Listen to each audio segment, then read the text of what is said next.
What's up and welcome to another Mograph Mocast. I'm Dave. And I'm Matt, and joining us today is our good friend, Mr. Gavin Shapiro.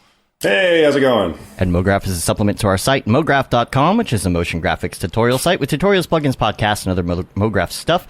And on the show, we talk about everything ranging from motion graphics to Cinema 4D, After Effects, plugins, render engines, doing business, doing taxes, being a contractor, or working for the man. You can email us info@mograph.com. Let us know what you think about the show. Questions, comments, concerns, queries, grievances, artist suggestions, topic ideas. We're on Facebook, Twitter, Instagram, YouTube, TikTok. Hi, TikTok. Mograph.com. Check us out on all the things. Send us an email. If you have a question about motion graphics, technical or artistic, something about the industry, something noob, something expert, doesn't matter what it is, send us an email. info@mograph.com, and we'd love to talk about it. You are the producer. If you're going to ask for an invite to the Slack or the Discord or something, you can do that as well. Just make sure and just add in your email address. Well, since you're emailing us, we'll know what that is. Oh. So email us if you'd like that. And if you would like to get in the Discord, too. Now, now the Discord does have all the same channels as the Slack. However, it's not as active as the Slack, right, but it is the place where a lot of us, hang on video and stuff, which is fun. During the day. So if you want to hang out with your two favorite podcast hosts, feel free to go. Feel free to go to the Grayscale Gorilla Discord. If you do join us, don't feel like you're interrupting. If you enter the Discord, a lot of people come in for the first time. They haven't used and then they hang out. They don't even know they're going to the video channel, and they go straight to it, and it's like we're like, hey, what's up? And they don't say anything, and they disappear. It's gone like, immediately. Yeah, no, we're not doing anything important. Just say hi. It's fine. Nothing is ever important. We're literally there all the time. So just literally, that's where Dave and I run our company. Yeah. Oh, no, it's great.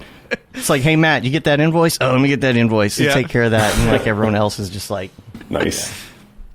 So if you want to see how a motion design studio does their work, just come hang out on the Discord. There you go. Yeah. Okay, there's some week wrap-up stuff that we got to get to before we get in the meat of the show. Yes. Just wanted to mention a few things. Number one, is there any camp information? No camp information we need to know about right now. Okay. No. Now, just to reiterate, for those of you who don't know, right? Yes.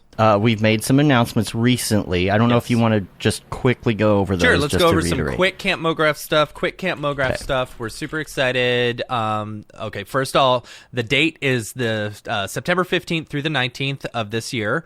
It's at Camp Silver Beach in Virginia, which is exciting. We're going to be on the beach, which is great. Tickets go on sale April 20th at noon Central Time. So make sure and be prepared. That's a little over a month away. And so easy date to remember. Easy dates, right? You know, unless 420 you've been partaken of some stuff on that day, and you might forget. Make sure and set an alarm. It's I've got a feeling it's going to sell out pretty quick, so make sure and get in it. And then you can subscribe campmograph.com to get all the updates. We're going to be doing teacher announcements here soon. We haven't lined up all of our workshop instructors and all of our speakers yet, but we have a lot of them, so we're going to be announcing those soon. As well as like pictures of like the cabins and stuff like that, because there are two separate cabins. That's the first time that's been said, being offered. They're wildly different, so just make sure. And some of them are very limited quantity, so not quality, quantity. Quantity. So make sure and sign up at campmograph.com to get all the updates. And huge shout out to all of our sponsors. First off, our global sponsor, Otoy. Otoy is like the big sponsor for the event. We're super excited to have them on board. They are presenting Camp Mograph. So Otoy, thank you so much for that. And then two of our village sponsors, both Maxon and Video Copilot. Huge shout out to them. Without any of these sponsors, we could not make the tickets as cheap as they are, and so we're super excited to have them on board. Camp Mograph, yay! That's it. That's all I got. So don't forget, 420. Thomas, if it doesn't have a round door, I don't want it. Yeah. Yeah, 420, don't forget, set an alarm just in case. You remember that? You remember that the weed song from like back in the day? No. You know? It was on the radio. I was going to go to Camp Mograph, but I got high. Okay. Don't forget. Yeah. Don't forget. Yep. That alarm. All right. Other things we want to talk about. Number one, NAB is coming quick. Yes. It's happening. It's happening. I have a really good feeling that there will not be a cancellation this time. Yeah, I don't think they're going to cancel it this time. I think we've hit a good lull in COVID to where it's like, okay, we may be able to do it. This may be the epicenter of the new, increase in It's stuff, the eye of the hurricane. Right, it's the eye of the hurricane. But that's okay. At least we'll get to have one last hurrah before we all get sick. Yeah. Or get nuked. You just or don't get nuked, know. It's a crazy world we're living in right now. Yeah. That's a crazy YOLO, world. go to get NAB. That's, Here's the thing. It's March 7th today. Okay, so it's only like 5-6 weeks away. Yeah. And so if you are planning, though, you're probably like, okay, well, when do I need to be there? Where do I need to stay? What are the parties I need to go to? Yeah. Oh, I've never been there before. I have no idea what I'm doing. So Matt and I are going to do a short video on this, hopefully tomorrow. We better do it tomorrow. This. Yeah, we're going to do it We tomorrow. have to do it tomorrow. Yeah, we got to do that in taxes tomorrow. That's all we got. That and taxes. We're going to try and get EJ on the line, too, and just talk about everything that people do at NAB, just to give you an idea. Because you can get really good deals on airfare and everything else. This is totally worth it. What we used to say, and I don't know how much this applies because times are changing and I don't know how many people are going to show up. But what we used to say is that NAB will accelerate your networking within your own business 100%. by a year. Yeah. By going to NAB. Yep. It is that valuable. Now, will it be like that from now on? I hope, but especially right now, like Gavin, we've known you for 2 years. We have not met you even once, and it's like, true. I had no idea you were 6'6". Yep. Yeah, that's a fun surprise. True. People are like, what? I had no idea. Yeah. And so, All I see is your little it's face it especially in the now times, being able to actually go out and meet people and stuff like that, it's great. It must be nice online because you don't have the people asking you every minute. Do you play basketball? Yeah. How's the weather up there? How tall are you? Get that? Yeah. Yeah. All the time, constantly. So we'll go over this a little bit more, but I did want to just reiterate that if you're going to NAB, you don't need to get the expensive tickets and all of the conferences, and all you need is the free exhibit pass that you can get free. We have an exhibit pass code. This is Maxon's exhibit pass code that they have given out to get your free pass. It's L as in love, V as in Violet. I don't know the actual. It's Victor, right? Las Vegas, dude. Oh, Las LV, Vegas. Las Vegas. Vegas. That's what it is. LV. I'm just trying to pronounce the LV. Las Vegas 6739. Now, a lot of people were like, "Oh, I'm going to buy tickets." It's like, don't buy tickets. You can get this stuff unless for you free. want to go to some of the paid workshops and stuff like that. Right. Sure, go for that. But if you just want to come hang out at the Maxon booth, go see the Adobe booth, go see some of the presentations there, just get the free exhibit badge, Yeah. There's also the parties and stuff. We will go through all of that. But Sunday night, the 24th, is the big Mograph Meetup. Yeah. This is the School of Motion thing. This is the thing that has happened previously at the beer garden. There's a ton of sponsors on this, including us. We're really excited. You can get your tickets. There's a link that I'll put in the show notes. You can already find it on our Twitter and their Twitter. You got to get yourself a ticket because I don't know how many tickets they're going to have. I don't know when these are going to run out. I don't think it says how many are left. So make sure you do that. You got the Maxon code, the video. We're working on some swag to bring with us to Vegas and stuff. We got to get on that pretty soon. Anyway, that's it for NAB. If you have any questions about it, you can get in our Slack, go to NAB channel, and you can coordinate with people. I know a lot of people are like, well, I need to find somebody to room with, or maybe we want to go in on an Airbnb. That's what people have done in the past. So get in that channel and coordinate. I know there's a lot of people trying to figure out their plans and hang out with each other. So the other thing I wanted to bring up is Mograph Classes. Make sure you check out Mograph Classes, Houdini course, the Brush Up course, the Unreal course, and also we have the RTX course with Brandon coming out soon. It's an advanced ray tracing course. Working on trying to finish up all the web details for that this week so that we can get that pushed out. Because if we wait too much longer, Unreal 5 is going to be here. Yeah. So, it's a very complex course. This is not a noob course, but it is amazing. I'll tell you that. Mograph TV. Hope y'all been watching Mograph TV. Hope you're watching right now. See, I'm watching right now. Like, yeah. Turn around. Yeah, there you it go. is. Turn around. Yeah, check out the Between the Keyframe show, the show with Aaron Sorofsky and Austin Shaw. That's going to be showing after this show today. There's actually going to be 2 episodes after That's this fun. if you're watching on Mograph TV. And if you're not, flip over to it after. Check it out. We really want to get people on board with that. And tell your friends, leave it on at home. Leave it on at your job. Go to the conference room and turn it on, Yeah. help Everyone's like, promote who us. keeps with on that. putting on Mograph TV? It's like, Yeah. slink away. But take a mental health break from 24/7 war live coverage Right. of all the terrible things going on and put this on and kind of get into your art for a little bit. Try and tune out the world the best you can. You got to get your work done. You got to disconnect from that. It's not good for you mentally to be just in that all the time. Also, check out the new articles on the site. We don't talk about them that often, but we got a slew of new articles on there. You may see some of them when you open up Cinema 4D home screen. That comes up. 3D motion shows coming back. Speaking of Maxon, God, there's a lot of announcements today. There are, yeah. That's good.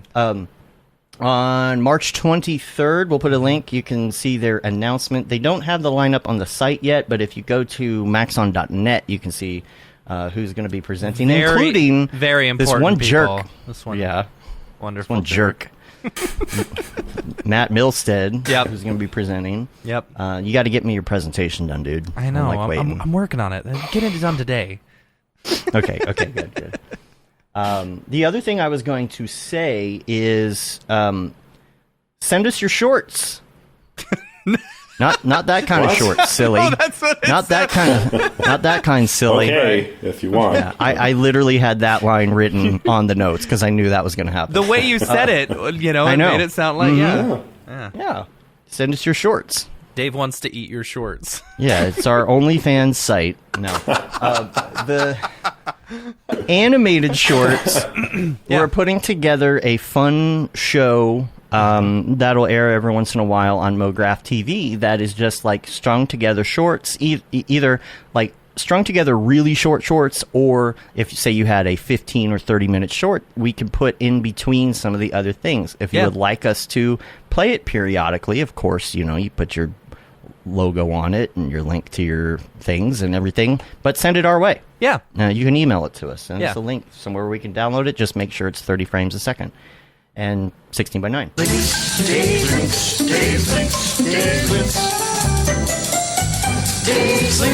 I have one link that I would like to put out there, and we have talked about Aaron Westwood's World Creator short that he has been working on for a really long time. And it is out. It's on World Creator's YouTube channel. You can check it out. It's freaking fantastic. It is so realistic looking. It's insane. So, yeah. So check that out. So pretty. Yeah.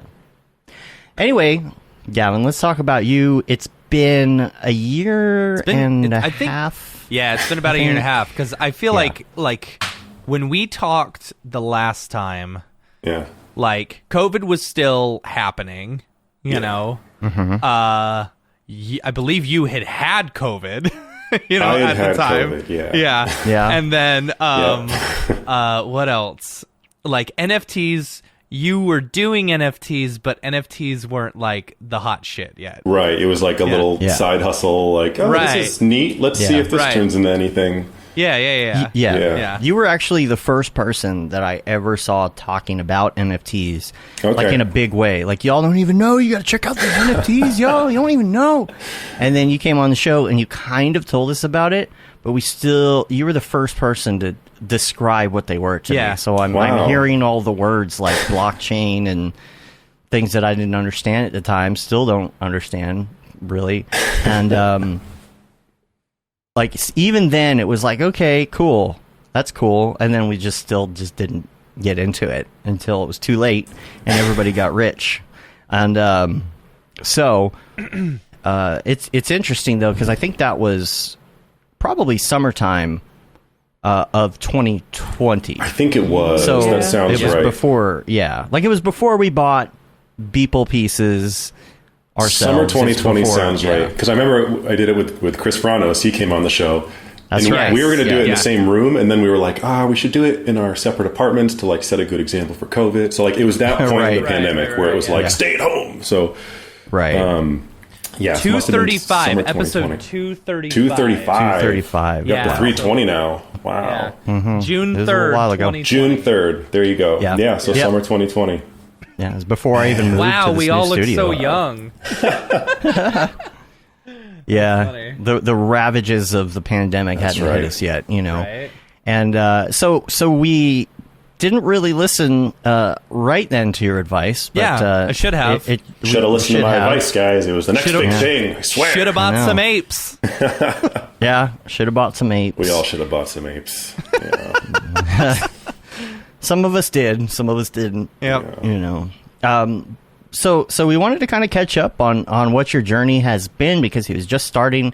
We didn't even know what kind of questions to ask you about NFTs last time. Yeah. Sure. Right? Yeah. So my only question is, like, should we just immediately go into the drop? Like how are we just going to talk about NFTs? We might as well, huh? I mean, whatever you guys want, you know, however you run the show. Sure. I mean, I guess let's go into the drop, but, you know, keep in mind, it's still the same show. It is still the same show. We're talking anywhere. about We're all NFTs. right here, So. yeah. Sure. It's so right, that people will know immediately whenever they go into it, or they just look, they say, they're in the drop. Well, not to mention it's its own separate show. Sure. So none of the Gavin stuff will be on the NFT show if we don't start the NFT show, right? So just so y'all know, we're going to talk NFTs, so it goes to the blue screen instead of the snowy screen. Here we go. There we go. Okay, here we go. Drop. Is this the fucking mic? Drop. This is exactly what I should be doing. What's up, and welcome to this week's episode of The Drop, your weekly source for all things NFT and crypto art, as well as upcoming drops by notable people in the Mograph industry. I'm Matt Milstead. Joining me, as always, is Dave Koss. Joining us this week is super NFT aficionado maker, Mr. Gavin Shapiro. Hey, what's up, guys? Here I am. From the NFT aviary. The NFT aviary. I love that. That's good. Yeah, I'll take it. I'll take it. All I know is birds, you know? Yeah. You know why we call it the drop? Why is that? Oh, boy. Because when we switch to it, all our view count goes down. That's really good. I like that. So I guess there's not a lot going on in the world of drops this week, Matt. I know you had like 3 things you wanted to mention real quick before we get into the meat. Yeah, I can do that. Let me pull back up my list because I have the intro. We should just add the intro into this each week, into those notes, so I don't have to keep on going back. Anyway, Maker's Place. There's only 2 drops this week. The first one is Lumi doing Cosmic Folklore. This one's beautiful. I love the colors. Absolutely love the colors. Yes, man, the colors, children. The colors. The height. So, really cool ethereal stuff. I dig it. I super like it. I like it a lot. You know, it's pretty. Yeah, it's pretty. Yeah. And then on the 10th, Urs Fisher's doing another drop on Maker's Place. Mm-hmm. Gotta love myself some Urs Fisher. Some intersecting geometries. Intersecting geometry. Yeah. Oh, yeah. Moving, Yeah, like you do. Like you do. Yeah. Mm-hmm. So, anyway. I like the spoon through the letter. Right. Yeah. So, chaos. Nice. Chaos. But we also had 2 community drops as well, right? We do have 2 community drops. Yeah, the first one is Billy Chitkin. He is dropping his new piece. I believe it is on Super Rare. He's dropping it next week. No, today. He's dropping it today. Oh, it's today, the 7th. Oh, yeah, it's today. Arhelius. I don't know if I'm saying that correct. But yeah, super cool piece. I dig it. Oh, yeah. Wow. Love the Very space. detailed. Space. Yeah, Yeah. space. Space. And then lastly, the last one, got an email. Hey, Matt and Dave, hope your Monday is going well. This was last week. I have an upcoming drop on 3/2, so that was 5 days ago, on Nifty Royale. In case you are not aware of the platform, when you buy one of these versions, your NFT will automatically entered into a BR. What's a BR? Battle rifle. Battle Royale. Neat. I guess. I don't know. I'm guessing. Shows I don't how much Fortnite I play, right? Entered into a BR Battle Royale. is a Halo term. It is? You know, yeah. Battle rifle. Battle rifle, yeah, it's a battle rifle. Yeah. Entered into a battle rifle. Where one winner will be selected randomly and win the special editions. That's fun. We're also, I think EJ did something similar to this. We're also airdropping fun Nintendo-style versions to anyone that buys the base NFT. I also produced 2 custom Battle Royale fighting game teaser trailers for the drop to play. Yeah, so super You cool mentioned stuff. this is Garrett, right? Garrett Appleton? No, because it doesn't say Garrett Appleton on it. Yeah, sorry, I added it to my notes. Okay. Sorry, it is Garrett Appleton. Yeah. And Ape Town Art. Yeah. Who you know, we had no idea, you know, was the relation related to, yeah. Yeah. So anyway, that's it, right? Yeah, that is it for. That's it as far as like the drops, the community stuff. But let's get into it with Gavin, because Gavin's OG NFT artist. That's what I'm here for. We have a lot to talk trying about. to convince us all to get into NFT art. We're like, what is this crap? Yeah. Can I just right click and save as? That was my first reaction too. I think that was a lot of people's first reaction. It's like, yeah, and that was 100% me. Like when EJ and Ariev used to, or EJ especially, was talking about it, you know, and he was like, "Oh, I'm gonna save some of my stuff," you know, and he sold like 3 of his pieces for like $250, like instantly, you know, and I was like, how? Like, I didn't get it. It wasn't until we had people on the show where he started talking about the smart contracts and stuff like that, where I could see like the usefulness of it and how it actually, you know, can be legit, you know. Totally. But yeah. So tell us about your journey. Yeah.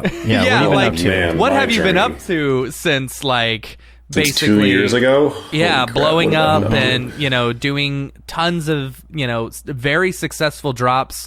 I own several of your pieces. Thank you. Know. Thanks a lot, man. Yeah, you're one of my OG original favorite artists. So, yeah. That's nice of you to say, dude.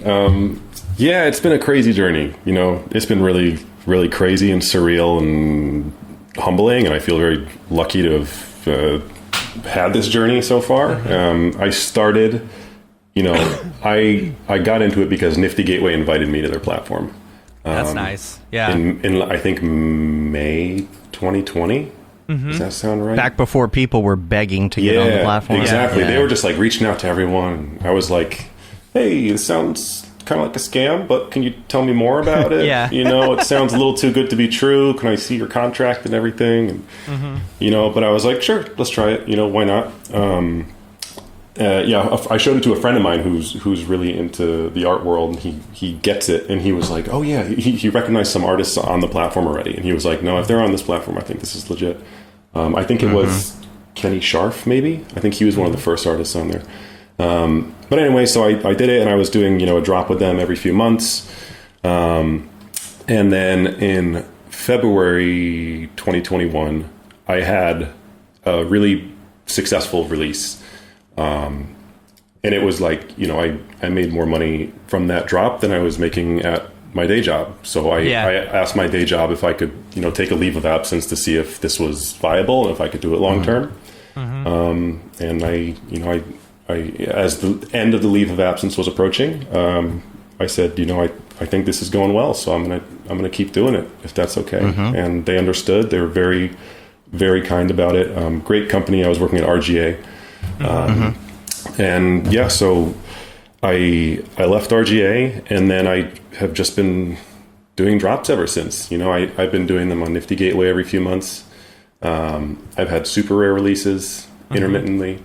I released something on Artifex, which is a very cool project started by a great guy, Roger Dickerman, who he's been interviewing everyone in the NFT community, and he's been really supportive of everyone. He's been going on I want to say like CNN or NBC or something, like on wow. live on the air, like talking about why NFTs are going to stick around and what the utility is in terms of giving giving digital artists an outlet to sell their work and have people collect their work.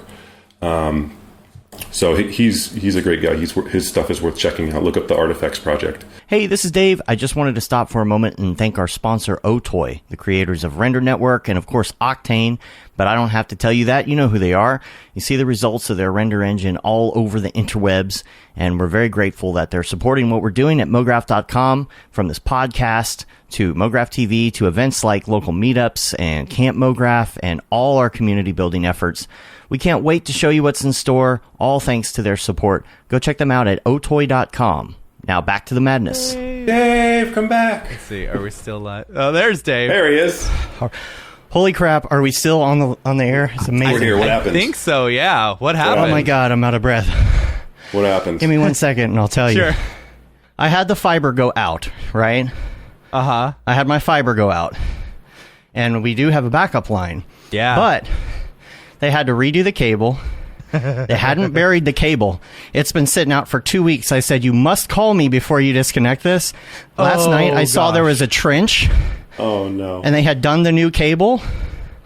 However, they hadn't actually connected the cable. And I told Julie, I was like, watch, tomorrow during the show, they're going to switch Yeah. it. He goes Oh, yeah, that's how outside. life I go works. outside. Like, yeah. As soon as it went down, I heard the dogs barking next door. I'm like, they're here, aren't they? I go out. He's out there. I'm like, you were supposed to call me. And I slammed the door and I went downstairs and I flipped over to our backup internet. All Jeez. before the stream went down. That's awesome. my Well done, God. Dave. I'm so Well proud of done. you. Yes. Thank you Yeah. for your sacrifice. See, that's I what you am have been training out of for breath. the past 2 years. I running have all been training those... for that. It's great. I've done all this tests. Like, I had to run down there and sneaker net flip the cable over. That's awesome. Well done. Oh my god, I can't believe that. I can't believe it actually worked though. Everything's still what are- running. what are the Anyway, odds? That's great. Anyway, what the hell were we talking about? Hi, my name is Sashia Dumont. I'm a writer, actor, and filmmaker. Hi, my name is Paul Robinson. I'm a director, DP, and filmmaker. We are the creators and hosts of the Go Gorilla Filmcast, an online source for all things indie film. We are a husband and wife film team and co-owners of Sen3 Productions, and we started this podcast for filmmakers like ourselves who were producing on micro budgets with skeleton crews. Go Gorilla is a weekly podcast that features various talents in TV, film, and web series productions. We've interviewed filmmaker powerhouses like Kestrin Pantera, Richard Raymond, Alex Ferrari, Cassandra Ebner, and Ryan Connolly. Amazing actors like Hannah Ward, Lou Taylor Pucci, Chris Wataski, and Eileen Gruba, groundbreaking cinematographers like Jody Lee Lipes. and Jessica Lee Gagné, and many more. We also offer weekly reviews of our favorite films and shows, which vary from low-budget first-time filmmakers to A-listers and everyone in between. Go Gorilla is proud to announce that we have officially joined the Mograph Podcast Network. So if you love filmmaking as much as we do, Tune in every Sunday for a new episode of the Go Gorilla Filmcast, your source for all things indie film. Now available on the Mograph Podcast Network. I think it was a tweet or something that I saw. You were the first person that I remember seeing something out there that said, I'm going to stop doing my day job and do this full time. Like, Yeah. you're the first person I saw. And it was around, what was that? It was now. End of February. It was. Right. I think March 1st is a year anniversary. Wow. Yeah. When I left, or when that was when I I, will- took the leave of absence. I think. Yeah. But yeah, it's been a year. It's crazy. I'll always remember February 2021. Yeah.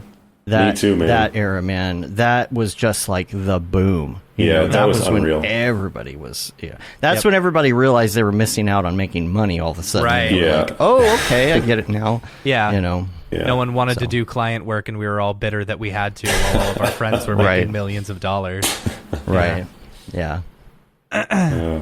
Or you were going to ask something though, Matt. I don't I remember. thought. Yeah. Did you? Did you talk about the 3D prints Let's yet? no. Let's air. actually let's Yeah, go sure. back. That was a Let's fun go back and project. talk about Sure. Yeah. because I don't think we talked about it. That was actually live. Like how you actually went through and did the Five Penguins project. You Oh, know, sure. What was like the actual workflow for it? And Sure. you know, you had talked about while we were off the air the he was actually like piecing them all together or whatever. Yeah, exactly. What's that process like? How are you dividing and conquering? Sure. So the idea came about because let's see, I really like numbers, and I wanted to do something where it was like it's 5 slots, and every slot has 5 different options. So 5 to the 5th is 3,125 combinations. So each of those different options is a different penguin, and then you have all these different combinations of penguins. So it's like, okay, how do I execute that? How do I make 3,000 renders? Right. It was, as I was mentioning before, working with my friend Jason Rosenstein, who has done another collectible project, and he did it with pictures, and it was images layered on top. So each one is just one image. And I asked him if it could be possible to do it with an animation, and he said, yeah, and he figured it out. And we went back and forth for a few months, and he put together this script, this Python script to combine them all, to combine all the assets. But basically what it was is I gave him, let's see, I think I had 25 different penguin renders, 5 in each one. Yeah. And each one is, on alpha, and there's the shadow was included, so it could just go over it with a normal layer. Yeah. And then I had the backgrounds, and then the environmental things. And then, he just would stack them. So he had his random number generator, it would go through the numbers. So the first one is 11111, and then the next one is 11112. And then, it keeps going up. And then it would put all the appropriate penguin layers, and then it would randomize the background and the environment elements, the snow or the Christmas lights or whatever. So, and are you able to create, for example, the bees are are worth the most? Yeah. Are you able to set the percentages of how often they show up? Yeah, exactly. Okay. Yep. So, I gave him the percentages that I wanted of each one. And then, he put it into the script, and it worked out. And it's randomly generated. So it's not exact to the point, but it's pretty close. It's cool how it just works out because of math, Yeah. But yeah, so that was it. It was basically rendering out each layer, as an image sequence, and then giving it to him, and then he, put them all together with a script. What was he using to composite everything together? It was just the script. Oh, okay. Yeah. I basically composited it in After Effects and then rendered out each layer, so it was just an image sequence that he could just lay on top. Cool. The script does all the...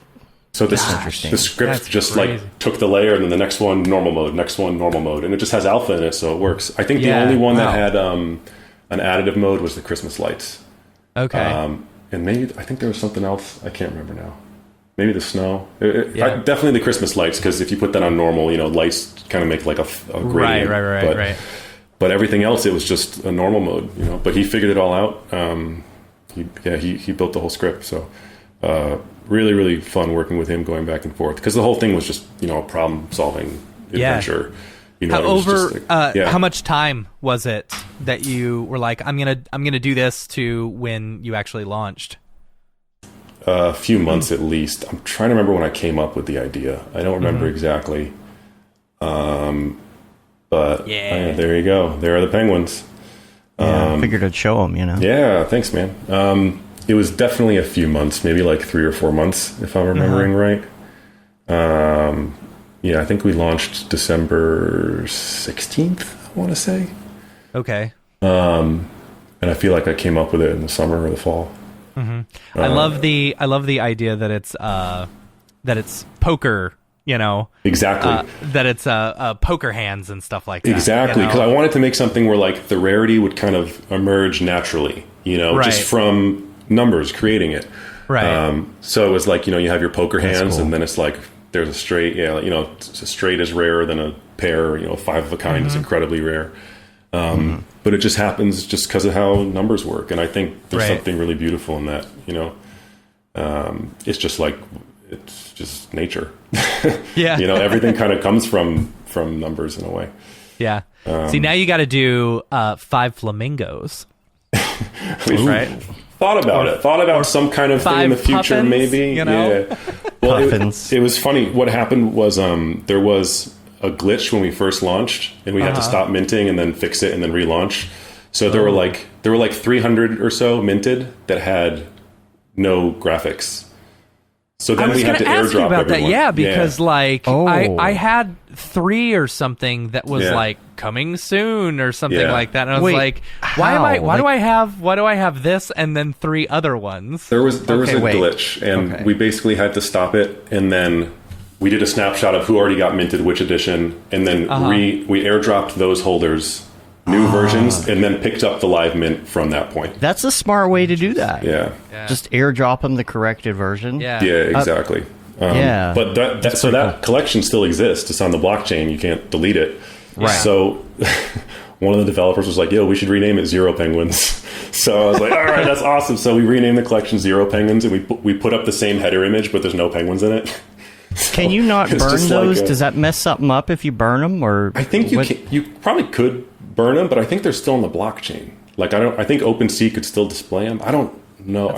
Yeah, I'm looking at it right now. It says So it exists. So Content in the back of my head, I'm like, maybe one day some kind of reward for like, the earliest people, So we'll see. I got to think about it before actually doing something, but you could just do like you could release it as like maybe a single NFT, like everyone gets the exact same image something like as that. like a it's just like a bonus or something. Yeah, it's just a scene, no penguins in it. Exactly, just the same scene but with no penguins, right? Something like that.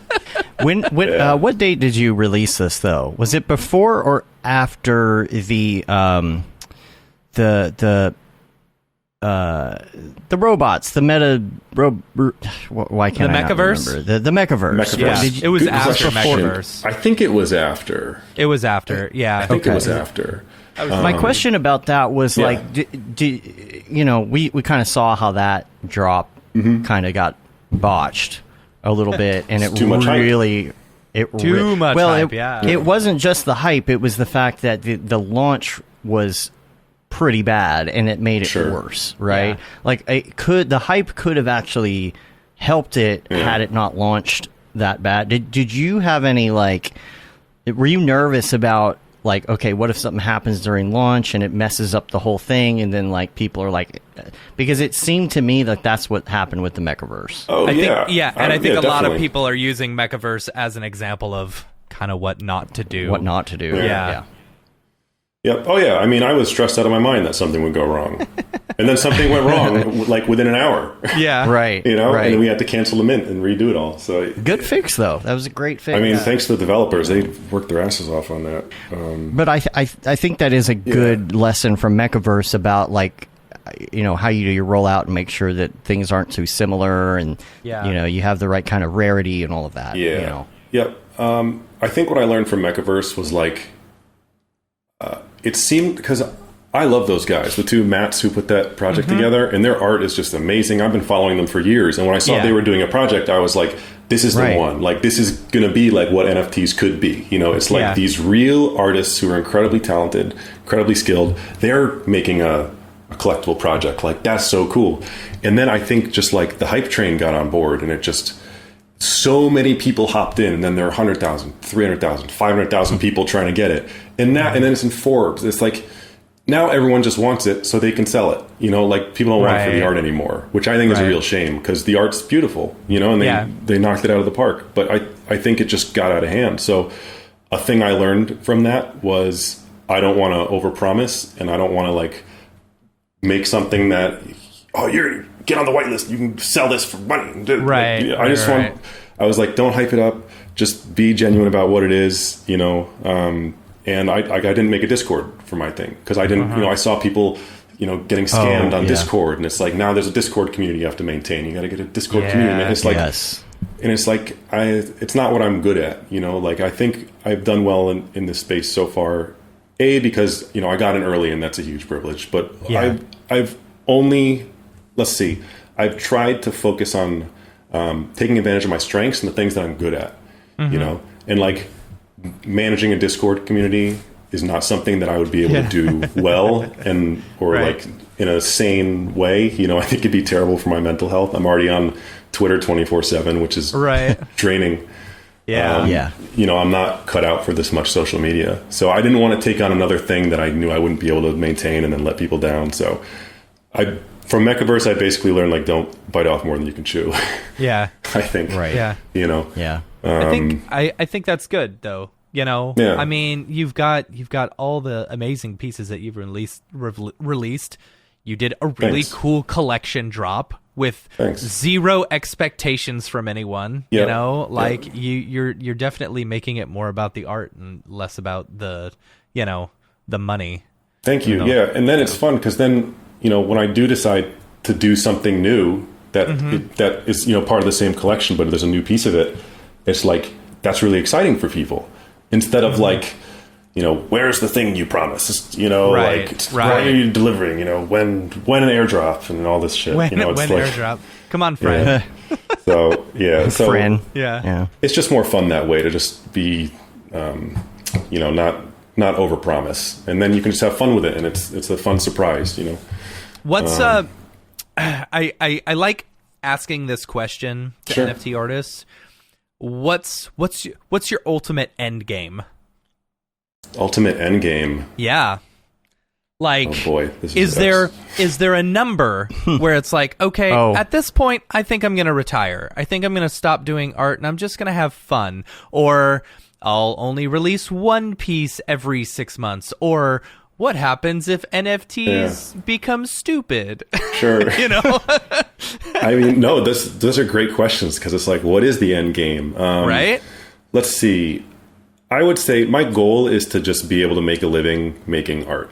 Like, I don't think I would just quit if I hit a certain number. Like, I wouldn't know what to do with myself. Like, all I know how to do is use the computer and make 3D stuff. It's like, I'm not just going to get a number and then stop working on this. You know what I mean? See, I have a number. $13 million. Once I have $13 million, that's it. Yeah. I'm good.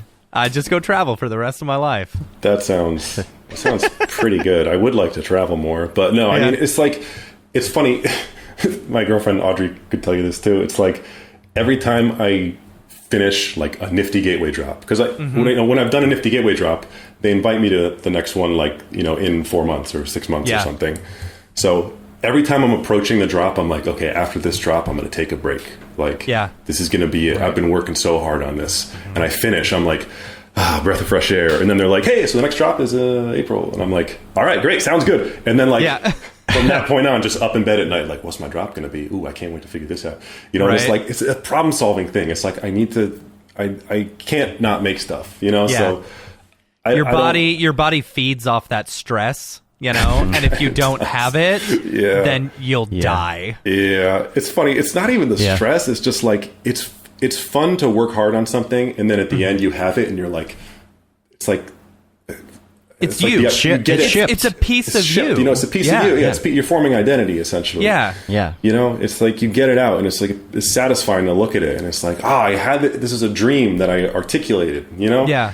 It's like that whole process is very rewarding for me. And also, if I do something where I'm not sure if it's going to work or not, and then I finally get it out, it's really it's satisfying to have that sense of accomplishment too, and to learn something along the way.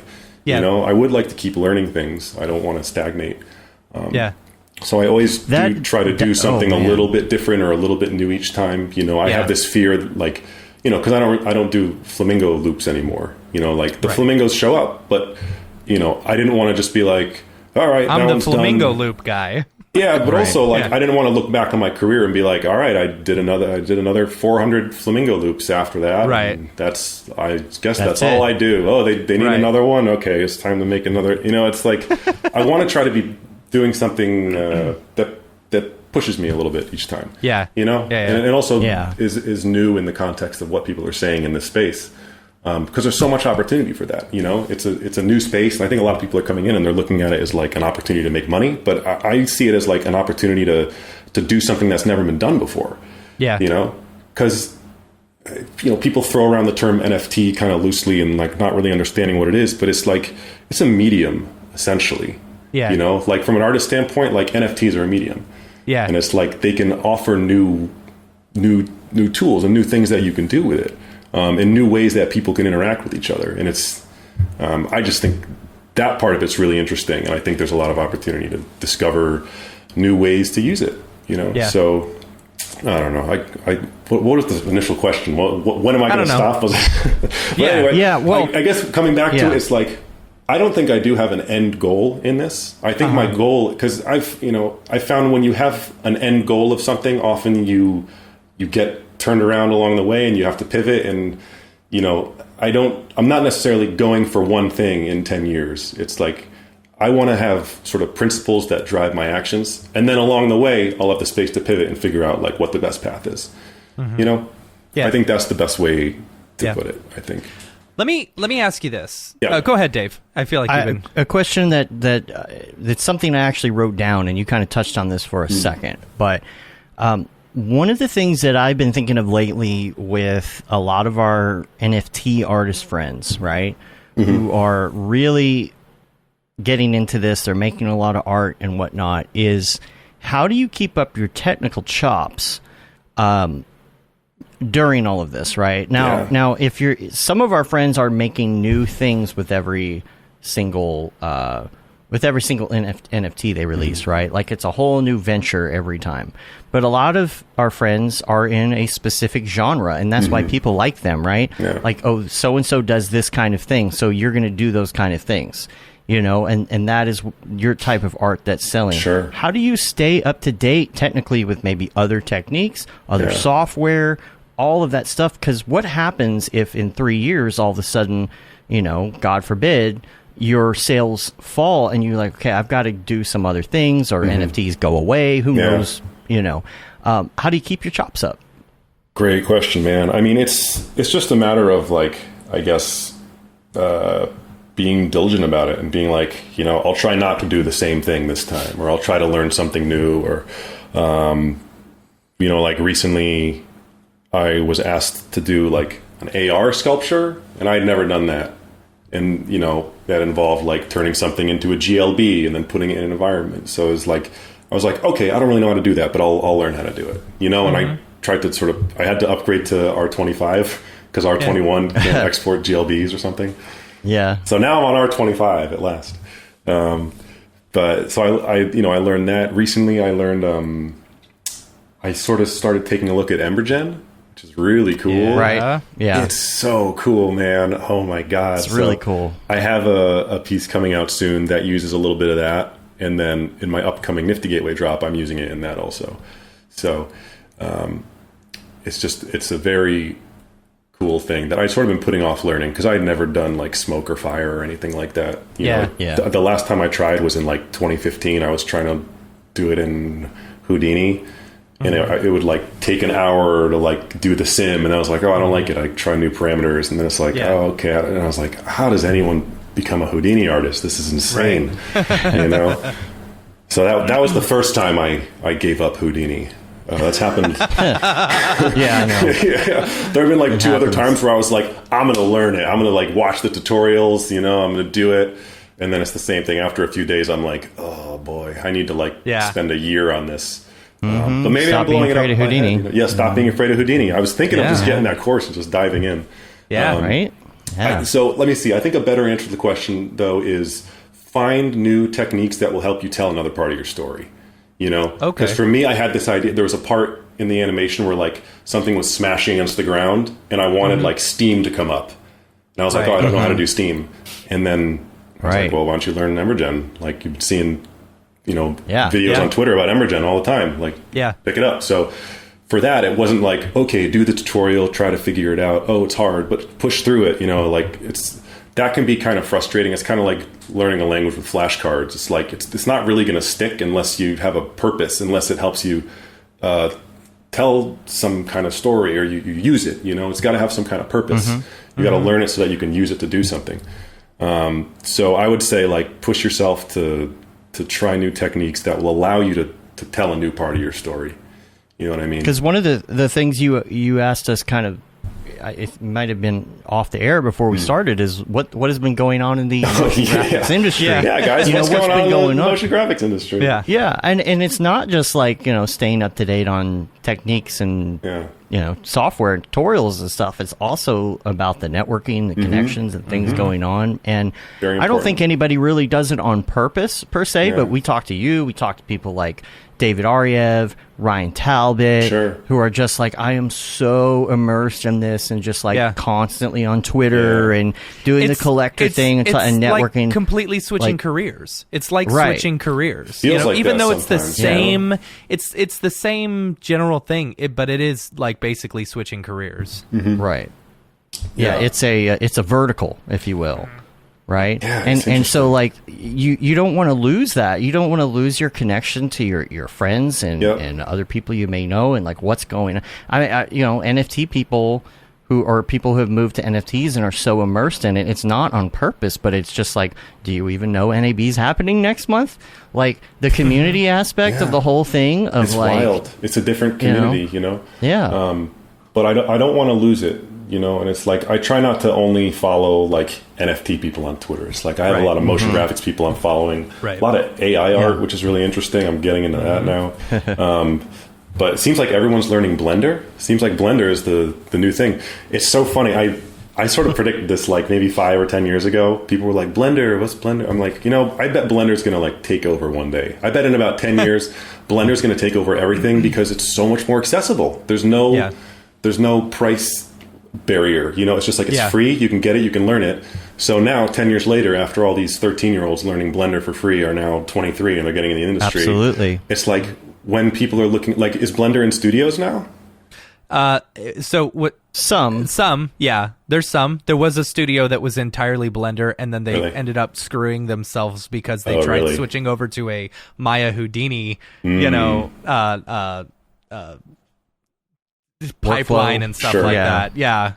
So, but it's something that is kind of like the Photoshop thing, right? Where it is the pirated versions of Photoshop were free, quote unquote, because but that's what the 13-year-olds were using, and that's what they use now. And now they all use Photoshop. It's like the long game, the real long game. I remember when I was working at Buck in like 2016, and it was like they had like 3 computers that had C4D and Octane, for this project. Everyone else was like doing Maya, but it was like, it seems like people are like learning C4D and Octane on YouTube and stuff. And it's like, that's how knowledge spreads now. It's like all on the internet, so with a community like Blender where it's free and it's like everyone's so supportive and everyone's teaching each other, it's like no wonder it's taking off. Right. And if you're somebody like Maxon, how do you even compete with that? That's the question I think a lot of designers ask. If you're Maxon, I mean, like if somebody came out with, I mean, I don't know what it is, but like if somebody came out with a 100% equivalent of Stop Being Afraid of Houdini, except it was free, there's no way to compete with that. How do you manage that? It sucks. But in my head, there are just so many people that are Cinema 4D like me. Like I don't have a reason to move over. What is my reason to move over? For me, it's like I don't have a reason to learn Blender. Like I'm fascinated by it, and I am curious to learn it. I'm really curious to learn it. And Jeff Webb saying geometry nodes in Blender looks like a game changer. Like I've seen all these videos of geometry nodes. It's crazy. Someone built like an abandoned house generator. And it just like did you see that? And you can just drag an effector field or whatever through it and it destroys it. It's like that's really, really cool. I saw that. And maybe you could do that in C4D. I don't know. Like I didn't look at it super in depth, but Blender's there's powerful. nodes in cinema now. So there's so it's like I don't know why I would ever switch to Blender. There's no reason for me to, and I already have Cinema 4D and I know it. It's like it's like it would be like learning a new language if you already speak one and work in it. It's like there's no real push for me to do it, but I definitely can see like someone who's starting now from zero, like why would they learn anything other than Blender? It's like it's I have Photoshop, but I'm I mean, I know there's free stuff out there, but I'm not getting off of Photoshop. Yeah, exactly. It's like it's what you know fluently, right? And it's useful. People use it too, so that makes total sense. But we'll see how it's it goes. any company that's dealing with that, and I mean, there's other companies that deal with that as well. Where a free version of something comes out. I don't know what the answer to that is. Like, how do you deal with that? But I wanted to talk about your VJ stuff Oh, as sure. well. We haven't hit that actually, topic yet. Can I Yeah. ask a real quick question Yeah. going back to the NFT stuff, because this is something that I think people getting into this space could really use some advice about, Okay. because I have found myself victim to this. And it's whatever, it's live and learn. Some people may be really excited to do an NFT project with a like a big name client or something like that. And like, for example, with some of the, you mentioned that you had released on like, Super Rare and Nifty Gateway, and there was this other one that you mentioned that I hadn't really heard of, and it's like, how do you know if someone's coming to you and saying, hey, I'd really like for you to do a drop on our platform or something like that? How do you kind of like gauge whether they're legit or not, or like, is this going to be worth it? Am I going to spend a week of my time or 2 weeks of my time doing this project for you only for me to like make $20, Yeah, it's a really good question. I mean, and it's hard because like I get tons of emails and Instagram messages like, hey, we're releasing a new platform. Do you want to do a drop on it? And it's like, I can tell there are a lot of people coming in and they want to make their money off of it, they want to do a new platform and they want to get a cut and this and that and everything. So I don't know. I mean, I joined Nifty Gateway and Super Rare because they were kind of the only ones at that point. And they were also like, not the only ones, but the fact that they reached out to me and I looked them up and they were some of the bigger ones, it was like, okay, sure, try it, and now that's worked out. So that's pretty lucky for me. The other one, Artifex, I did a drop there because the guy who runs it, he was like, it was clear he was like a really respected guy in the community, and he had done all these interviews called origin stories of like every NFT artist. That's cool. And he was like, I'm going to do a drop with all these artists who I've interviewed, so that seemed like a cool thing that I wanted to be a part of, but in terms of like new platforms, I don't know. I mean, it's hard to say. Like, the whole idea behind blockchain and Web3 and everything is that it's like you can work directly with the artist now. So an artist could release their own NFTs, and then if they can market them and sell them, it's like it just goes right to you. There's no middleman or anything. You know what I mean? So you see people releasing stuff on OpenSea, or there's you should look up Manifold. They're I know Manifold. I've been starting to look into their smart contracts and stuff because they seem like they have the right idea in this space about I think like Billy's how this is doing supposed to all work. of his stuff through Manifold. Yeah. Cool. As well. Yeah. I'm thinking about looking at them and just educating myself because it seems like that's the direction this stuff is going. So like in the future, instead of doing, and people have already done this, like on Nifty Gateway, they'll do a Nifty Gateway drop, but the smart contract is the Manifold smart contract. So an artist will have their own smart contract, basically, that all their stuff's released on. And then through that smart contract, they can drop on Nifty Gateway or maybe on another platform, or they could sell it on OpenSea, or, it's more like on the artist having the control over their work and, where the money goes and just having no middleman, essentially. Yeah. Yeah, you should ping Billy Chitkin if you ever have any questions on that. 'Cause Okay. I think he's he's been in working that. directly with Manifold on I his might. past few drops. Yeah. That's really cool. Yeah, no, they're an awesome company. I can tell they got they're in the right headspace about this whole thing. There's like on these different platforms too. It's I think a lot of it's about, I don't want to say credibility because that's not really it, but like there's just so many platforms, right? There's and so which many platform platforms. it's like, okay, well maybe you could make money on this, but what is the value? Like, how do you judge the value of something like that? Is it the people that hit you up? Is it because it's people is it the platform itself? So I don't know. What happened? You're back. You're good. You're good. Yeah. I assume that your audio is still there, so we just You heard keep us, going. right? Yeah. Okay. Yeah. If somebody comes to you with a platform and you've never heard of them before, obviously it's going to be like, okay, what's this? Yeah. See, my big mistake, I did a project where it's like, okay, we're gonna sell this NFT, and here's the client, and I was excited that it was a big client. So I was like, all right, I know how NFTs work, blah, blah, blah. I understand the cuts and stuff like that. So here, I'm going to do it. And then after I had done it, I was like, wait a second. Which blockchain are you releasing this on? Right. And it's like, oh, some blockchain I've never heard of before. Joe's blockchain. Okay. Yeah, Joe's blockchain. Yeah. Yeah. Yeah, guys, check out And Joe's blockchain. It's really okay. good. All right. Yeah. Well, I guess Really excited about this space, guys. live and learn, whatever. You know, it I'm a happens. noob in the space. Yeah, I would just say like be really on guard, I guess, and like be ready for people who are trying to trick you, because there are a lot of people trying to trick people right now. Yeah, You know? absolutely. Like anyone who comes to you and they're like just right off the bat like promising what you're going to get out of it, it's like it's a trick. They're trying to entice you. Exposure. You know? Yeah. Yeah, Exposure. exactly.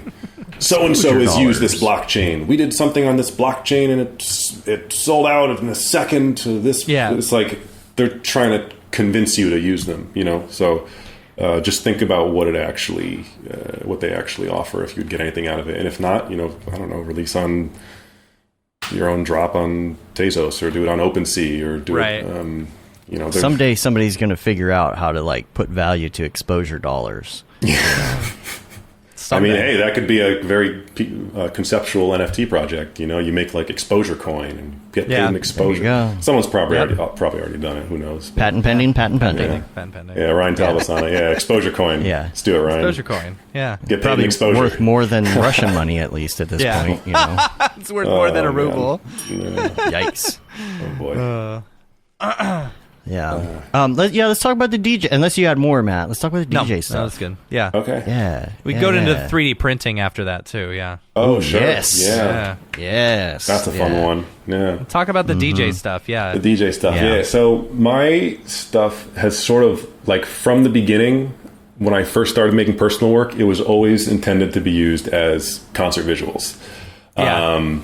You know, I have a website that's Shapiro500.com, and that displays all my loops, just like, you know, it'll play them randomly and in random order. It'll loop them. You can change the BPM and stuff. So I've always had this idea of like using my stuff as concert visuals. But so then with Five Penguins, I wanted to turn this whole series into like a collectible concert visualizer, essentially. You know what I mean? So it's like, there's a website now, which is, it's fivepenguins.party. And it will just display everything from Five Penguins. And it just... Wait, .party or .art? So .art is the website for the gotcha. project. And then .party is the Gotcha. visualizer. So Gotcha. it just plays them all, random order, plays them in a loop. And you can change the BPM so that the penguins walk to the beat. And it's designed so that the loops are 4 seconds long. So at 120 BPM, it's like every 4 measures it changes. So it's always sort of changing on the beat to the music, which is really nice. And then the big penguins walk on the beat, and then the smallest ones walk on, you know, they're twice as fast. So they're like walking on the hi-hats. And then whenever Did you have that idea? Did you plan that out ahead of time? Where Yeah. it's like, I mean, okay, these are working. You know, so on the beat or well, to whatever. get these to work, just with the loop, because I had to make the loop as short as possible. Yeah, you gotta make it slow. Yeah, I had to make it as short and as fast, or like as slow and as fast as Oh, yeah. possible, right? You know, 240, 9999999. It'll only go up to 240. Yeah, it's capped.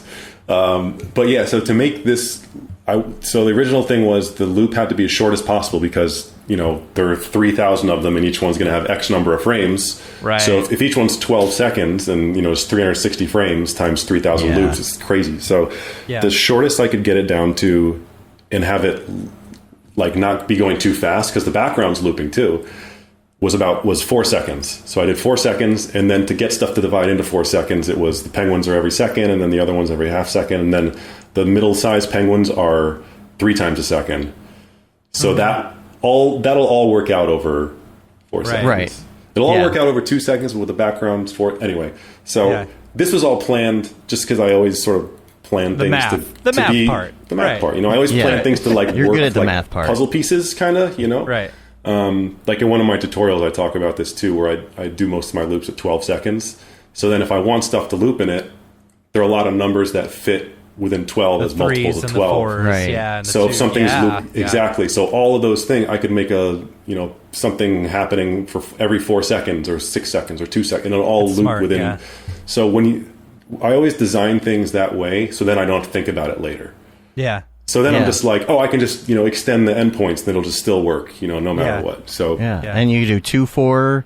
You could do 3-4. Yeah. 4-4. yeah, I don't know how you work triplets. You could probably. How do you figure triplets in there somehow?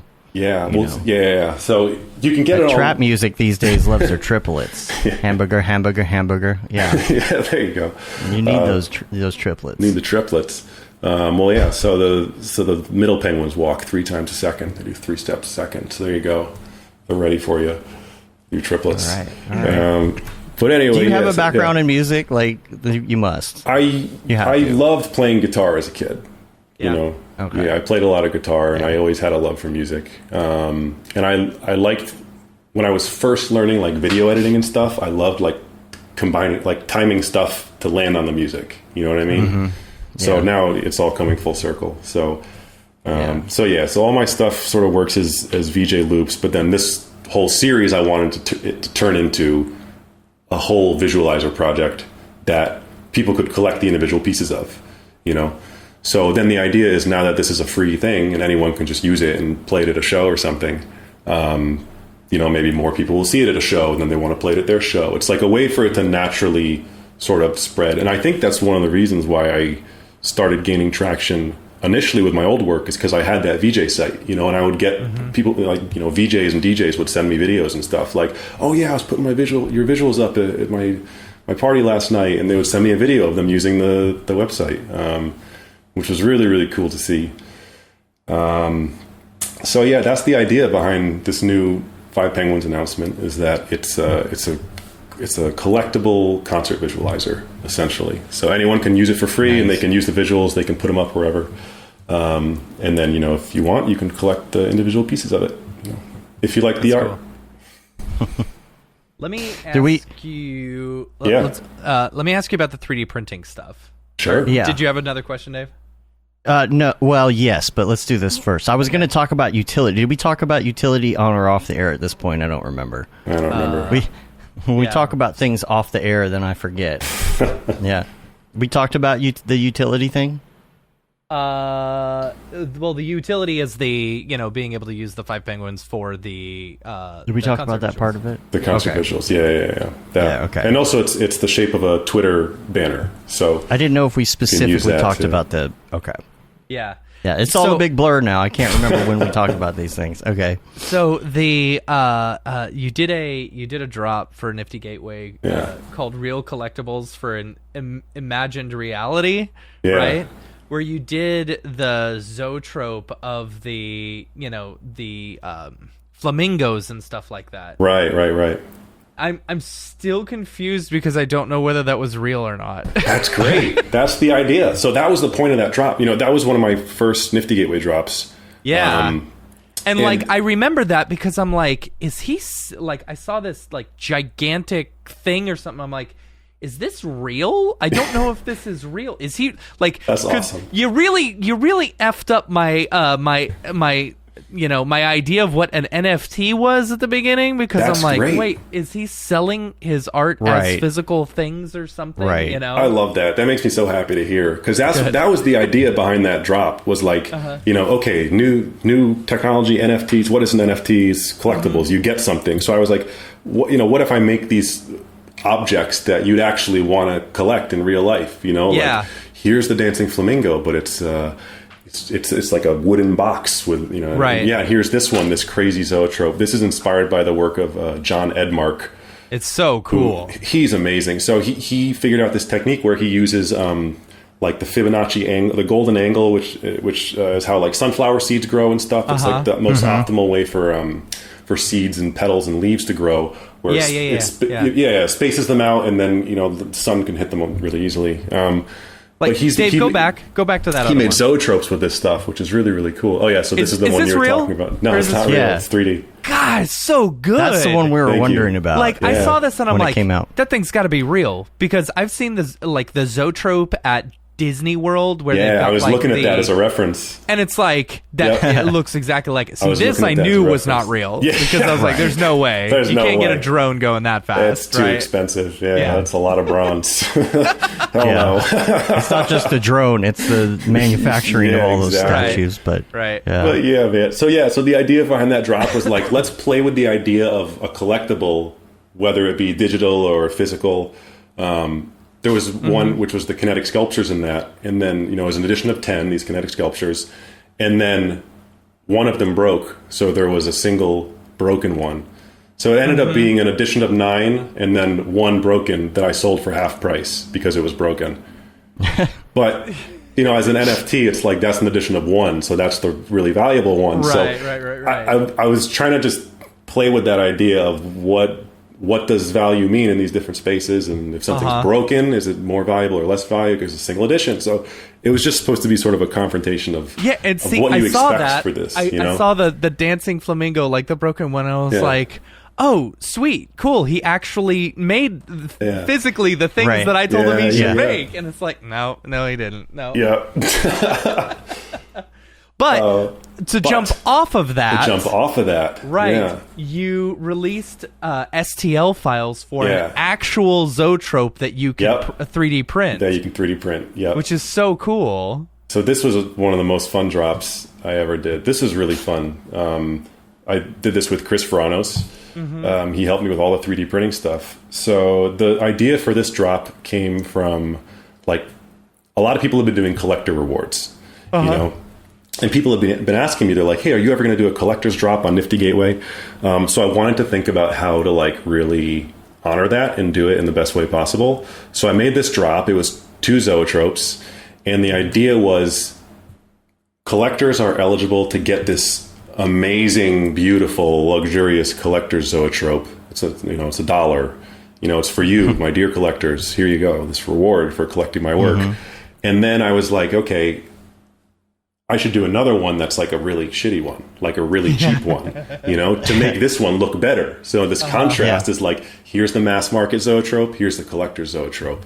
Right. So my initial plan was, oh, cool, I'll do like a rendering of like a 3D printed one. Like, that'd be cool. And I was like looking up techniques of like, how do you get it to look like, how do you get the Get texture those to look like the lines little and stuff lines like and that. everything. Yeah, I was yeah. doing tests and stuff. And I was like, shit, man, like I should just 3D print it. Like, if I'm going to build it so it actually works, why not just 3D print it and actually film it? But then, I should film it so it looks like a render. Like, so it looks like I rendered it. And people were asking me, they're like, wait, this is such a realistic render. This is crazy. Right. I'm like, no, it's, I'm glad you think it's a render, but Whose hand is that? I made this. That's Chris Franos' hand. Yeah. He's a hand model. Yep. He apparently has just like, his hand has been used in like all these VFX things that he's worked on. So That's we funny. like to say that he's a hand model. So naturally Right. we were like, Chris, it's gotta be your hand, dude, Of course. But yeah, it was amazing. So I built the first design, in C4D, and I sort of figured it out, like how I thought the gears and everything should work. And I sent it to Chris, and then we went back and forth for like months fine tuning it. Because he was like, oh yeah, this, but it'll work better if we do this instead for the 3D printing. And like, this should be flipped upside down because it's got to be scaffolding and like, or, supports and everything. So he was really like the 3D printing guru on that one. And we printed it all at his place. He's got a 3D printer, and we would just run tests, and he would print stuff so overnight, and we'd try it out. And we went to like a cloth store around the corner and got like, the black Got the cloth black cloth for his made it really cycle. luxurious. Yeah, it was great. And he's got a camera, we filmed it. He has lights and stuff. So that was really a collaboration between him and I. And it was just a total blast. It was really, really fun. Because again, it was like, I wanted to do something that I wasn't comfortable with. I wanted to like step out of my comfort zone and be like, oh, what if I actually did a 3D printed thing? And then the idea became, let's make it like as easily distributable as possible. Like, this is the opposite of the luxurious exclusive collector's zoetrope. This is the one for everyone. Like, it's free, print it on your own, have it, it's public domain. Like, get it out. And it's crazy. It's so cool to see people 3D printing it. People are sending in photos and videos of them. Like, here's this thing that was in my head, and now it's like in this guy's bedroom. He's holding it and filming it. It's like, It's bizarre. It's just the spreading of ideas through the internet. Dave, will you Scott go back? Unruh should do it. Will Scott you go- Unruh should 3D print that. Yeah, on Yeah. the resin printer. Like- I bet you that'd be Yeah. Oh, clean that'd be cool. looking. Yeah, Sure. paint it and stuff, you know. Yeah. What Dave, were we looking for? Can you go back to the really fancy Zoetrope? Yeah. The one with the blue and the wood and stuff like that. I gotta know, how do you create these? Like there's got to be so much involved with trying to figure out, or is it something simple like, okay, you just do a radial spline with a like an offset or something? Yeah, you know? so this is again based on the ideas that John Edmark pioneered. This golden angle zoetrope concept, and this was made so that it would actually work if you made it in real life. So if you go to the next post, because it's crazy. So I showed that to Chris, and if you go all the way to the end, the last one. Ooh, golden one. Nice. Oh yeah, we made some on Tezos too. So there you go. I showed him You the tried render, it. and I was like, "Yeah." He's like, "Dude, we should print that." I'm like, "Dude, there are 200 penguins. There's no way that you're gonna be able to take off all the supports." He's like, "I'll redesign it so you don't need supports." And like, he redesigned it so there were little supports under the wings that would hold it, that were small enough that you don't really see them, and it worked. Like, Oh, we he's a losing? madman. He got this to work. Man, all the Oh, there we go. technologies to We do- got you Oh, there back. we go. Sorry. We lost you for a second. I don't know why it's doing yeah, that. I was wondering anyway. though, like if he would have, there's a support system you can buy, like if you have a dual extruding head on a 3D printer or whatever, you can actually the meltable like, ones, right? the meltable, dissolvable, water soluble supports. Yeah, we thought about doing something like that, but his printer is, he just has that Give me 1 second. single guys. head. the single head printer. I think also he was saying that like those printers, you need to keep them in a very specific environment or something, because if there's any moisture in the air, it won't work and it'll melt before it prints Right. or something. Yeah. So he said I haven't we wouldn't tried be it able to, yet. but yeah.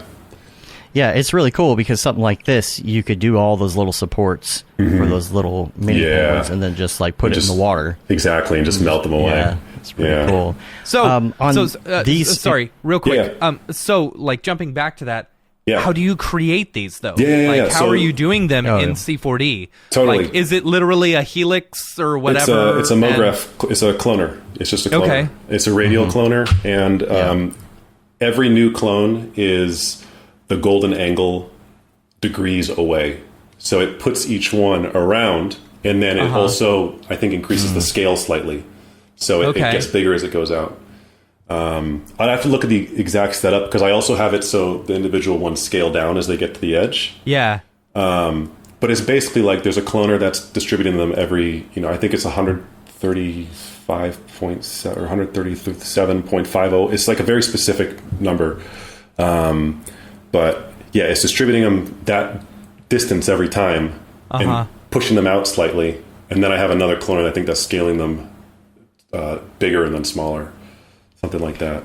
It's so But now in real life, if you Yeah. want to see this, you either need a strobe light or a phone. Is that right? Yeah. Yeah. Like- for the regular one, yeah, you can strobe light or a phone. Or a camera. Or a camera. That crazy one, it was like we had to put the camera settings super. He got some app to like go into his camera and make the shutter angle like half a degree or something, because it's spinning at like almost 700 RPM.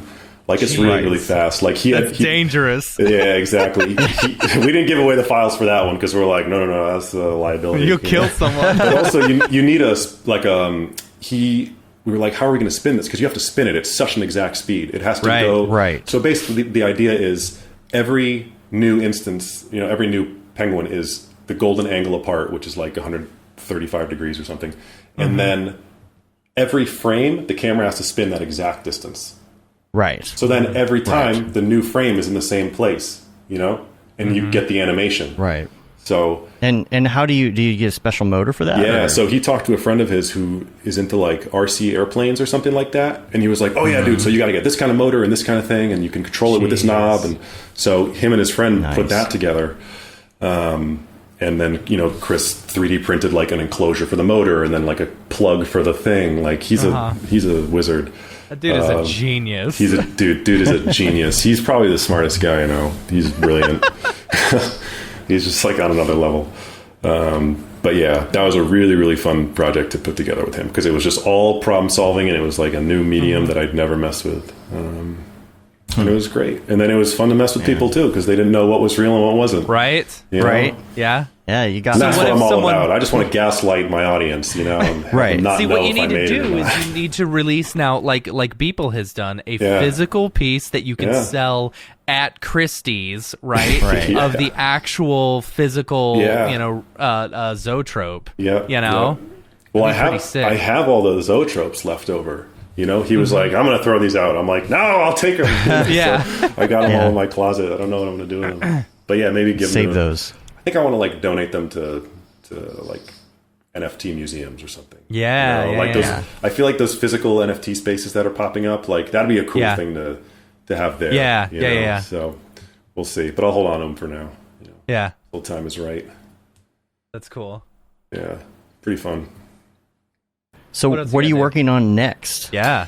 Next, Yeah. let's see. So the most recent thing was this 5 Penguins announcement, and that promo video in itself is an NFT, and it's going to be the first of a series of like 5 Penguins parties, which is going to be fun. I'm going to make these different environments where like the penguins are going to be, watching the 5 Penguins loops, and I'll show different, different collectors loops on the wall and stuff.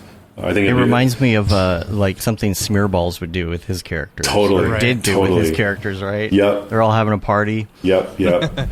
Really Yeah. cool. So that's in the works. I'm also working on my upcoming Nifty Gateway drop, which is in April. Cool. So I'm grinding that out, and then You just released HODL to all the Yes.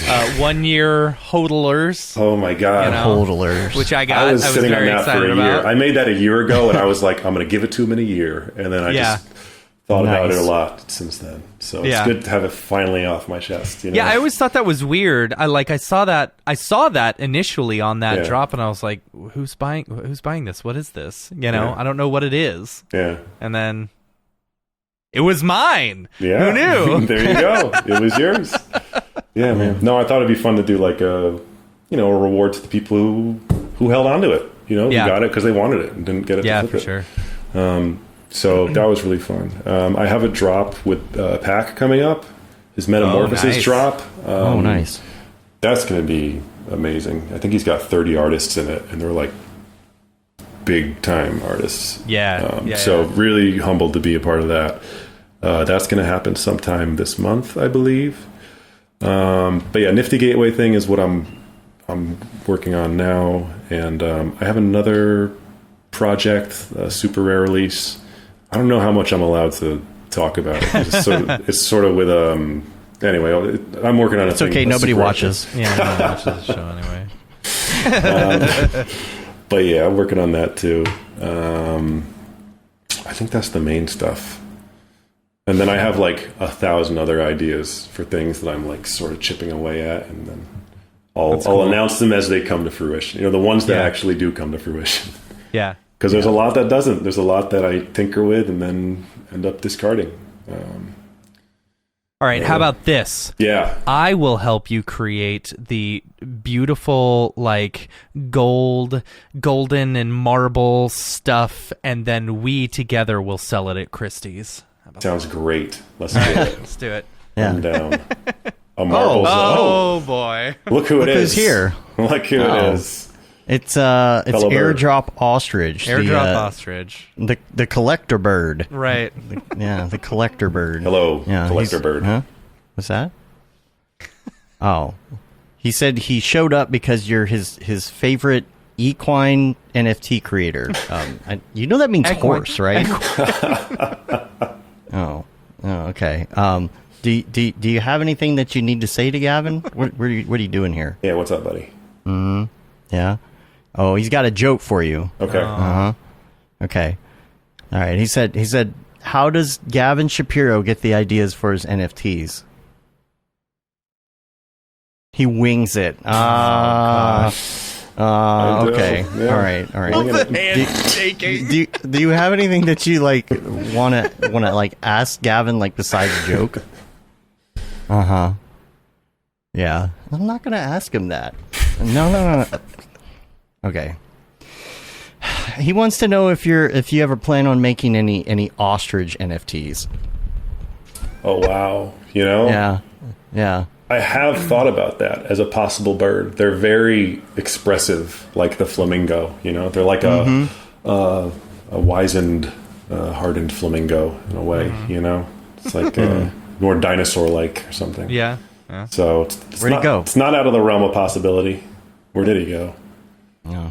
Gone. It's like gone. It's like those He was collectors. shy super collectors, stoked and just bounced. Man, they always they're so shy. Freaking collectors, man.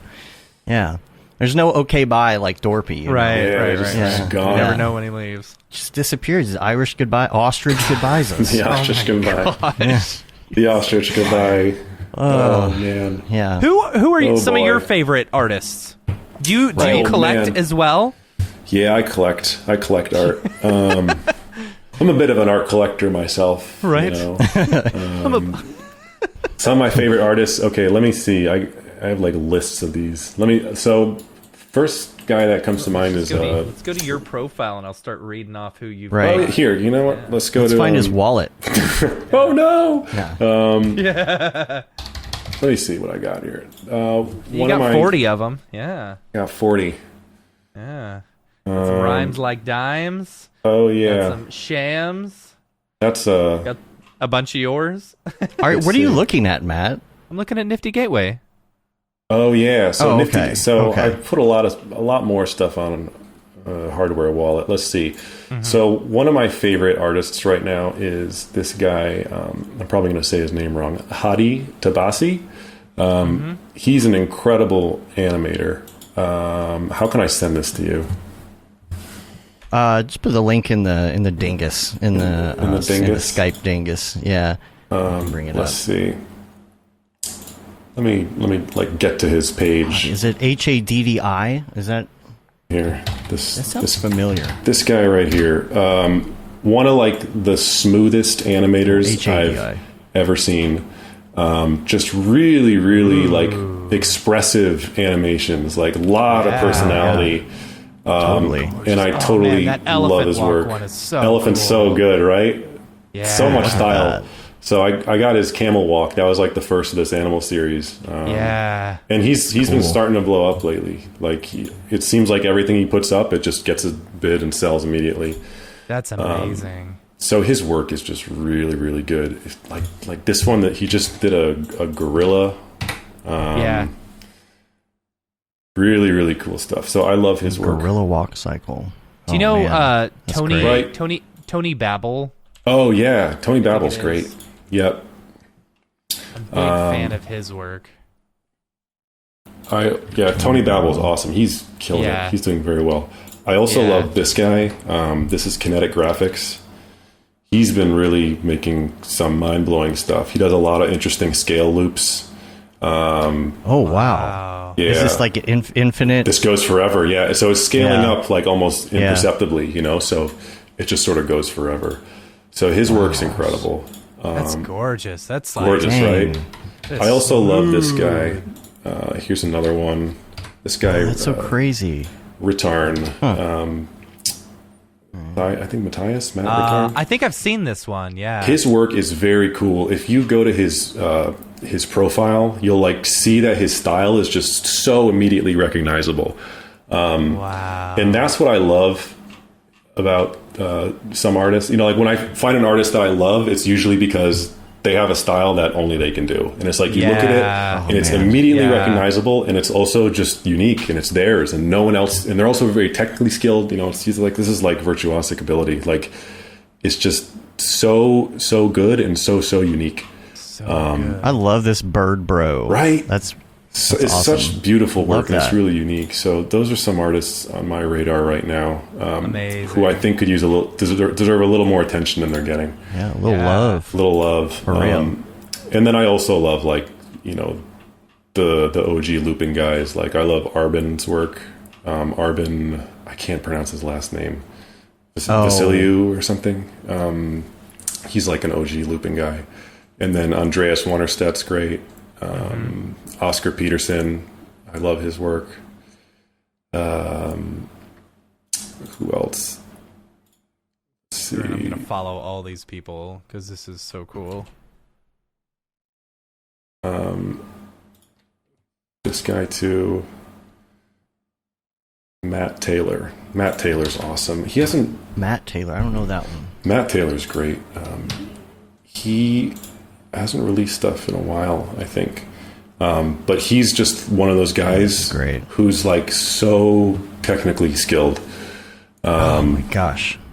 Just like if you go to his page, he has this thing called Improbawall, which was it went viral a few years ago for just being absolutely bonkers. Dang, that is so good. Like so cool, right? Is the focal length changing as well? I don't even know. I can't explain it. Oh, that hurts my brain. Messes with my brain. I can't even explain it. So God, I the whole love focal that. length. It's like it's a fisheye lens, kind of, but then it changes. Wow. I can't even imagine what it takes to figure out that math. Good Lord. A lot of Houdini. Right? And then I'm in love with Rich Lord. His work is incredible. His stuff is another one of those where it's like, it's so unique and it's like no one else can do this stuff, like no one else could do it and it would look like an imitation. Like his stuff is just technically complicated and bizarre, but also it's all very organic and natural feeling. Yeah. I love it. He is absolutely brilliant. So I really recommend his work as well. A little phallic there. He did. He did this cool, this infinite caterpillar thing the other day, which is really cool. All this stuff is like very procedural Houdini KineFX kind of stuff. I saw this one. So beautiful. Yeah, he's really, really good. Really, really good. Yeah, so that's some of the stuff that I've been getting into lately. Yeah, I dig it a lot.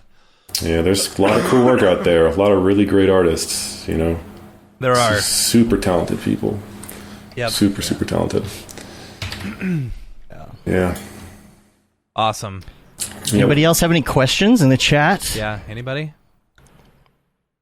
If not, we should get back to the regular show. But in the drop, anyone who's doing any drops, if y'all have any drops, feel free to email us info@mograph.com. We'll show it on the show. Great stuff, man. Yeah. But yeah, let's get back to the regular show, shall we? Let's do it. Sweet. All right. Drop. Is this the fucking mic? Drop. This is exactly what I should be doing. All right. Gavin, thank you so much for talking to us and taking some time while we work through all our technical difficulties today. Oh, of course. Oh my goodness. No, it's no Somehow problem we at held all. that together. Yeah. I don't know how we held it together, but I was anxious that I would make a mistake, So the fact that you guys did is really a weight off my shoulders, to be honest. Technically, we didn't make the mistake. AT&T did. that's true. That is true. They were supposed to let me know before they did that, but you know how that goes. Yeah. That's how it goes. I wanted to do. We're changing some things with the show here. We're going to do some new stuff here. In the next couple months, add a few new segments and things. Kind of mix it up a little bit. So I wanted to do a segment maybe called "By the Way," which is at the end of the show. Just remind you about things coming up because I don't know. Sometimes we put a bunch of stuff at the beginning, and I know how people are with podcasts. Yeah, I just want to get to the interview. I'll just skip to the interview, and you didn't hear these parts. So, by the way, there is no show next week. Yeah, I'll be in Hawaii. It is spring break. Woo! Yeah, I'll be so at the Matt beach. will be in Hawaii. We're going to be taking some time off. Make sure you do it daily and tag us in it next week. Yeah. We're going to miss you. I'm going to, I'm just going to veg out and, not do anything. Just kidding. I'm going to be working. We've got something that I might do every once in a while, not every week, because I don't want to have to I don't want to have to think about it. I don't want to become a chore. But when it comes up, the question of the week, and if anybody wants to send in some questions of the week, I'll put them in the queue.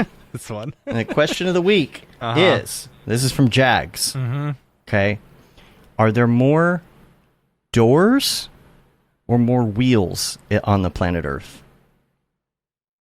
my god. Yeah, right. It makes you think about it, right? Yeah, but the whole question is like, what are you considering a wheel? You know, like if it's like a tire or a wheel for like transportation or something. So a hot dog is a sandwich kind of thing. Right. What a conversation If you're starter. talking Oh my about God. like cogs and like gears and stuff. Oh yeah, there's no question there's more wheels. But if you're talking about just wheels as in like tires and stuff, I would say doors.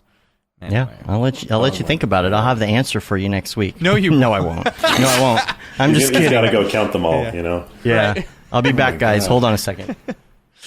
I'm looking at cars out my window. I'm like, every car has 4 wheels, but also 4 doors. 5 doors. What about 8? 5 doors. Or 6. trunk. Does the hood count? Yeah. Oh, totally. Jeez. It's a door, right? Wow. Man, this What about like the top of a box? Every car almost Yeah. cancels itself out with the amount of doors. Oh my and are God. you also considering like, you know, like glove compartment doors? Yeah, is that a Are door? those It's technically doors? a Is that door. That's a door. I don't know. And every house has a bunch of doors, but you gotta think there's probably more wheels than doors in every house when you think about it. If you're talking about like gears and stuff like that, like Even wheels every in general. every door probably has some sort of wheel or What something about the hinges? inside the. Does a hinge count as a wheel? I don't think a hinge is a wheel. Yeah, that's a bit of a stretch. All right, so I no, would call hinges aren't scruples wheels. on that right? one. Right? Yeah. I mean, my chair that I'm in has 5 wheels because it's OSHA compliant. Oh my god! Right. So, you know, that's 5 Houses right there. don't have wheels.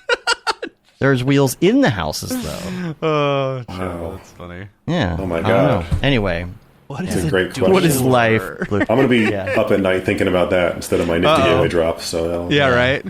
take the load Yeah. off. Doors turning into wheels, turning into doors. It's those impossible things to, Yeah. like, what's the sentence I heard this week on TikTok? That is the impossible sentence. More Americans have been to Ukraine than I have. It's true. Yes. Is it? Then More Americans have been to Ukraine than I have. Oh yeah, that's What does that sentence actually mean? Think That about it. means that it hurts. yeah. That Yeah. you have been. It's a sentence that works grammatically, but doesn't make any sense. All right. Oh yeah. Anyway. All right. Anyway, Wow. Gavin, thank And you on for being on. And if people want to, crawl on his floor. Just, All right, why'd I'll I go in the show? See you guys later. if people want to find you online, Yeah. where can they find you? Twitter is Shapiro500. Instagram is Shapiro500. You can also go to GavinShapiro.com. That's just like all my work, you know, artwork and client work, demo reel, you know, a little bit of everything. Yeah, that's enough. You know, from those you can find out everything about me. Get in touch with you, harass you, Yeah. stalk you, Yeah. all the things. Yes. Yep.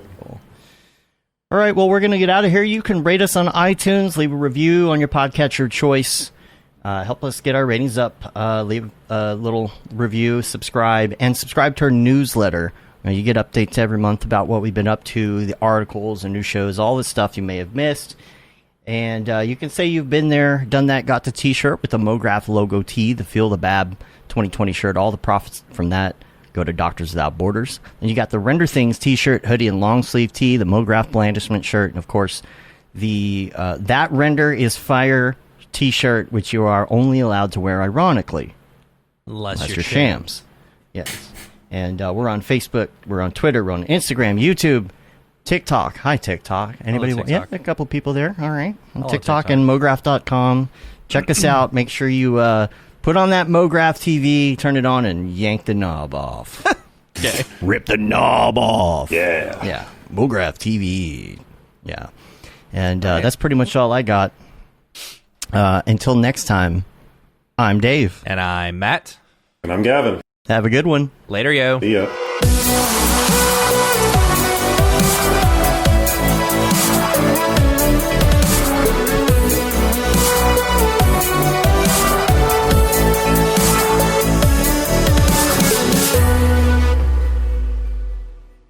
It's pretty good, I guess.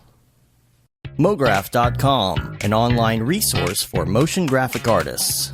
Start your week with the Mograph Podcast. Industry news, interviews with your favorite artists, and terrible humor. Watch live shows and interviews from Mograph events like NAB, SIGGRAPH, Half-Res, and local meetups. Our Mograph Talks feature live demos and motivation from artists all around the world. Sometimes you gotta make stuff that you're not gonna put on your reel, and I'm not here to judge. What if Rick and Morty show up for the countdown at midnight? That's where I peaked in life, in my career. We gotta stop this thing, Rick! It's gonna kill us all! Hear from the people that create your software, design your render engines, and artists that are changing the face of modern motion graphics. You get that render done. Yeah, you better frame what? Mograph tutorials and online classes will teach you about Cinema 4D, After Effects, as well as other popular software and render engines. Throw in the HDR Studio, take the render settings, pick the HDR, put in reflection, and gorgeous. Branch into new software. Learn time-saving tips, techniques, workflows, and lessons that'll keep you up to date in the world of motion design. Oh, brother, those are some of my favorite elves. I love projects that scare me. When our art director comes to us and asks for something that I had never done before, man, it gets me pumped. Join the conversation in our live sessions. Check out our plugins or join the hundreds of daily active users in our Slack channel for technical help, advice, contests, or just to joke around. Real nice banana. Ah, that's so funny. All right. I'm going to live forever. Subscribe today and get the latest updates on our YouTube and other social media channels. Take all your dreams and just do it! We don't care how you get here, folks. Just get here. Subscribe to Mograph.com.